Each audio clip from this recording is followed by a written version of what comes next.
Hey guys, Mike with Old Iron. Real quick announcement before the video begins. We're going to be doing some giveaways. Every 100 subscribers, we're going to do a drawing. It's going to be t-shirts, stickers, posters, other cool automotive related stuff. So do me a favor before you watch the video, hit subscribe, give it a thumbs up, and leave a comment, and you will be entered in these drawings. And every time we hit another milestone, we'll do another drawing. As we get more subscribers, we'll do better drawings. So keep subscribing, keep liking those videos, keep commenting on them, and we'll see you soon. Enjoy the video.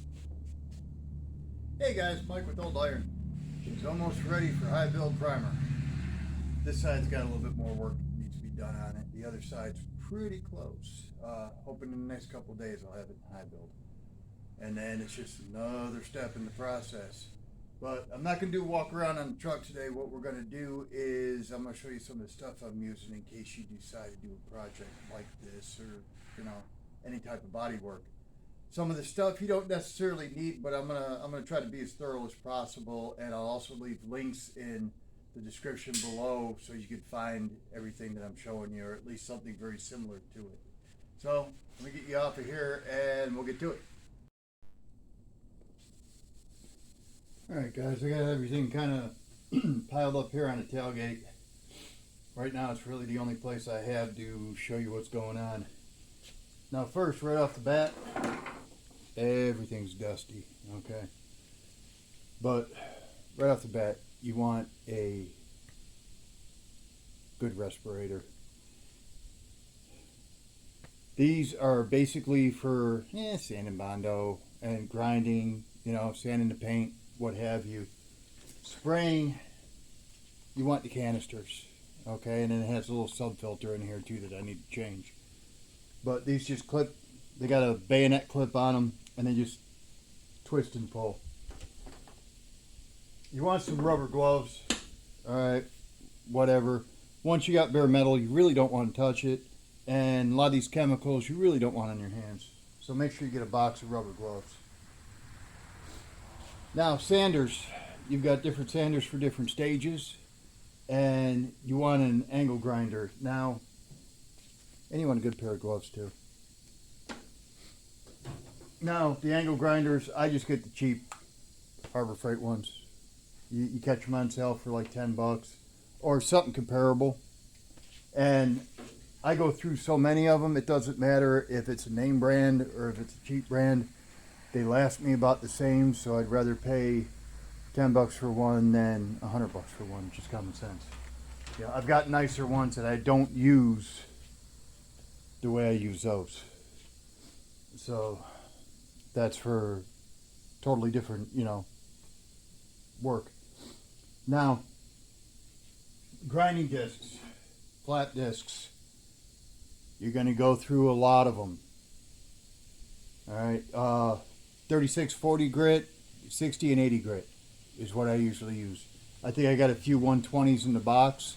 I don't use them too often. Now, once they get down like this, I hang on to them because, I don't think I can. But if you pick up on them, there's still sandpaper in there, if that makes any sense. Now, if this is a 80 grit disc, is it still 80 grit? No, it's probably more like a 120 to be honest.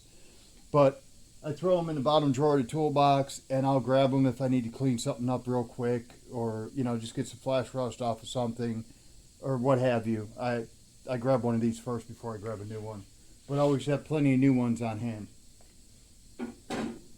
When you're prepping the metal for any kind of body filler, you want a new disc if you're using the disc. If not, you can use a DA.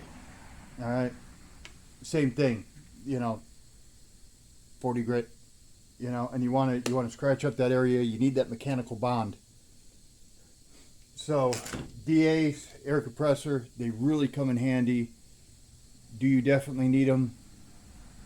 Depends on the grade of work that you're doing. Okay. I've got different sanders that I use for different things. This is just a little jitterbug palm sander. This is a block plane sander. Now, this one has no flex to it, and I like it like that. Now, I've got ones that have flex to it, and I'll show you those in a minute. Well, I've got the the Durablocks. But I like this for flat panels because you know where you're at on it. You're not contouring, it's not giving, it's not flexing. So if you want it to be flat, this is going to make it flat. You need good biceps too, man. This is, someone's going to say different, but in my opinion, this is pretty much a mechanical version of this, okay? Now, do you want to completely do it with this? No. No, not unless you're working maybe in a body shop where you're doing collision repair or something like that. But if you want it nice, flat, and straight, sooner or later you're going to have to use blocks, okay? So before you even start, plan on block sanding. Plan on being sore. Plan on being full of funk. All right? Now, with each one of these, well, with the exception of these two, these take one kind of sandpaper. The DA takes one kind of sandpaper. And Jitterbug takes one kind of sandpaper. And quite honestly, the blocks take another kind of sandpaper. Some blocks you can use the other sandpaper, but pretty much it's a different sandpaper. You want 40 grit. You want 80 grit. You want 120, 220, 320, 400, 420. Okay, that'll get you to the primer stage. And then you also want a 600. Okay, that'll get you through pretty much any paint job, in my opinion. All right, and I keep emphasizing my opinion. You know, if you do it a different way, God bless you. All right, then you've got your 1,000 grit, you've got your 1,500, you've got your 2,000, 3,000, 4,000, 5,000. I go all the way up to 6,000 in my box. I don't use that too often. That's more for your clear coat stages. But you're going to go through a crap ton of sandpaper. Now you see these videos that, you know, oh, paint your car for $200. Absolutely impossible if you have any type of body work to do, or if you are not just spraying right over the existing paint without even prepping it. All right, it's not in the realm of things. So just get those videos out of your head. As far as body filler, you've got different body fillers for different things. You've got fiberglass. You've got the hard resin. Well, I call it the hard resin. It's almost like a Bondo. And matter of fact, let me see. You can see that right there. That's what it looks like. And you put a hardener in it, and you work with the mat with it. Here's your fiberglass mat. Okay. You can get this in bigger sizes. This is 8 square foot. It's 38 by 31. Okay, so it's basically almost 3 by 3. But I don't do too much fiberglass. Just kind of depends on what I'm working on. You want some. This is regular Bondo with the fiberglass in it. Okay, a lot of people call it kitty hair. You've got your glaze. Now, the best way I can explain the glaze is a thin Bondo. Not as thick. It moves thinner. It spreads easier. It's for all the little imperfections right before or right after. You can do it either way. You put your primer on. Okay, this will get rid of all your little dimples and nicks and all that good stuff. Now, we'll do different videos showing you how to use this stuff, but this is just a video to show you kind of what you're looking at getting if you're thinking about doing it, okay? Rasphile. I don't use this too much. The only thing I use it for is if I got to spread a decent size panel of filler, and I end up, I'm not the best at spreading filler, so if I end up with those little seams from the spreaders, I'll knock them down with this. Any of the high spots, I'll knock it down with this real quick, and then I'll start my sanding. So it comes in handy. It's good to have in the toolbox. I think you can pick one up for a couple bucks, man. So also, You want a little die grinder. This is great for getting in those little itty bitty areas that nothing else will get into. This will get it. You can get multiple different sanding discs and pads for this thing. They're not that expensive. A lot of times you can go to a car show and get bags of variety packs. There's like 20 in there or something, and they're all different grits. You know, like fine, medium, hot. You know, coarse, and same with the sanding discs. They usually have like a 40, 80, 120, and I think that's as far as they go. They usually have like 3 of each. You can get a big bag for like $20 or some crap. Sandpaper is the biggest thing. Now, this is my primer gun. I've had this thing forever and a day. It's an old Graco FX3000, if I'm not mistaken. Don't quote me on that because this thing is so worn off and beat up. I can't tell if that's a 3 or an 8. So, use your judgment. But, it's great on primer. You know. Now, I just got this and I haven't had a chance to use it yet. We're going to do a review on it when I do use it, because I've heard nothing but good things about this gun for the price. Now I paid oh man, I think it was about $120, and all the reviews, online reviews, customer reviews through different sites and stuff like that, a lot of them compare it to like a $1,200 gun. So I figure, what the hell, I'm going to try it. You know, so we'll let you know about this. But it's a EuroPro HE. I don't think there's a model number on it, to be honest. No, I guess it's just the HE. But, oh, sorry. It's a Euro HE 103. Now they got a 103, 105, 107, 109. I could not tell you the difference, to be honest. So I got the one that everybody was doing the reviews on and everybody was raving about. And we'll see what happens with it. You're going to need masking paper, okay? Try to stay away from newspaper.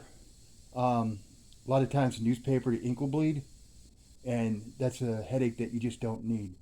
So a lot of my rolls of masking paper are actually the cutoffs. I had a buddy that worked at a factory that did a lot of packing, and I had another buddy that worked at a newspaper place, and I'd get the unprinted rolls, like their end rolls. When they get, after they run so much, they'll have a roll about like this big, which is plenty for me.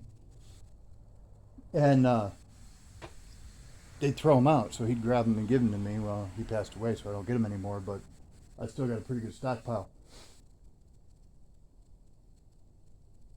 You also want to get some plastic. Now, all plastic is not the same. The Body Shop, the good, like the 3M, and there's other companies out there that have the plastic, the masking plastic, and it won't dust up. It won't dust up. It won't. I don't know how to explain it. With the overspray, it won't mess you up on your panels. So regular dollar store or Lowe's plastic is different than the Body Shop plastic. I'm not a chemist, and I'm not a professional body guy, so please don't ask me what the difference is, but there is a difference. And guide coat. I like the powdered guide coat. Sometimes, depending on what I'm doing, I don't know if you can see it in frame. I don't think you can. Up on my shelf, I've got a case of flat black, cheap hardware store 99-cent cans of flat black spray paint. And sometimes I'll use that. I'll just dust it over instead of using this. So it just kind of depends on what you're working on. Also, a sanding block kit. All right, now this is one of the DuraBlock kits. And if you get one of these with the soap in it, the soap's expensive, but it's really good, man. It'll take anything off. But these, what I was explaining about with the planer, these have flex to them. So they'll contour to the panel, which on a lot of panels is a good thing. On some panels, it's not a good thing. So you want to use the right tool for the right area of the vehicle. You've got your This kit comes with 2 small blocks, and like I said, everything's covered in dust. You got your small block sander, which I kind of like the way it fits in your hand. It's not perfect, but you know, what is anymore. You've got the little round one. This is great for those little compound curves and stuff like that. It does flex, so you've got plenty of flex in there. You've got your small block sander, which is, once again, great for getting different body lines and stuff. And you got your bigger block sander, and that's what comes in that kit. And I'll leave a link to the kit also. I'll do my best to leave a link to as much as what I've showed you, and that way, you know, you can check it out and you can price comparison and stuff like that. I'll try to find the cheapest, but that don't mean I'm going to, or the best deal, I guess I should say. Also, you want a body hammer kit. Okay, now this is Harbor Freight, if I'm not mistaken. It's a decent kit.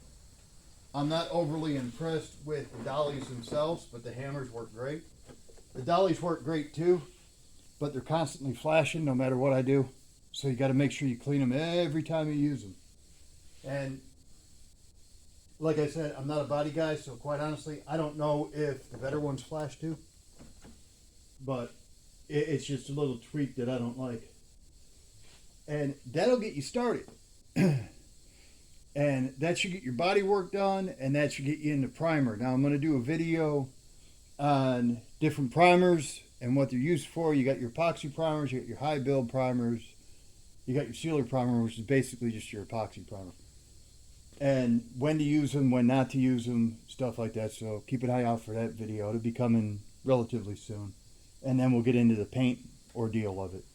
And we've got some bodywork videos coming as we progress through this. I just haven't had them edited and posted them yet. I kind of want to do them all at the same time so you have different stages as you go. And that's about it, guys. If this was any help, please like, share, subscribe. We got a lot more videos coming. Hit a car show this morning. I'm going to edit that. I'll get that out within the next day or two. And one more thing before I forget, which I think is important: temperature and humidity gauge.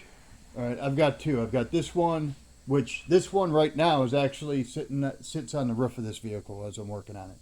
That way I can glance up, I can see what the humidity is as I'm working. That way I know whether I should proceed with filler or primer, or if the humidity is too high. It just kind of depends. I don't run the heat and the air in here. So it's basically whatever it is outside, it is inside. So you want to keep an eye on the especially the humidity. Well, temperature too, but you know, if you're cold, you don't want to be spraying paint if you're not heating your garage, you know. I've also got another one that has the humidity inside and outside, so I can compare the difference. But these things, you can pick them up for a couple bucks, man. It's no big deal, you know. It's better to have the information than not and make a mistake. But like I said, that's about it, guys. Please like, subscribe, share, hit that little thumbs up, and we appreciate it. And we will see you soon.